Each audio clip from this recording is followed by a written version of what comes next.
In the past 4 years, we've seen lawmakers start to deal with the issues regarding digital devices like cell phones and computers.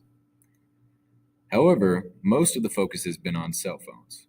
In the 2014 Supreme Court ruling, we saw the requirement of a warrant to search the contents of a phone added onto the steps law enforcement have to take. However, from my research, this ruling is inadequate. Instead of granting law enforcement complete access to the data stored on cellular devices, there should be specifications added to the warrants about what is actually allowed to be searched on the phone, especially in relation to the case being solved at the time.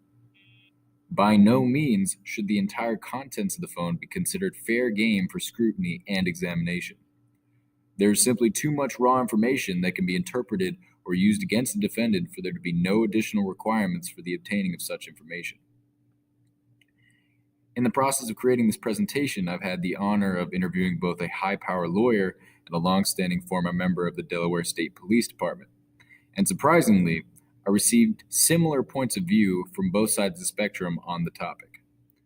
From my interview with Tommy Wood, the former officer, his response for his thoughts on changing the requirements for a full search of digital data from devices was that it would enable criminals to get off on technicalities and would create more loopholes for defense attorneys to get their clients off. From my interview with Victor Battaglia, the lawyer, his response was that the law is constantly being interpreted on a case-by-case basis, so there is no need to change the laws already in place. And while he did concede that the argument about digital data could be debated, both interviewees shared roughly the same verdict, that there was no need to change anything.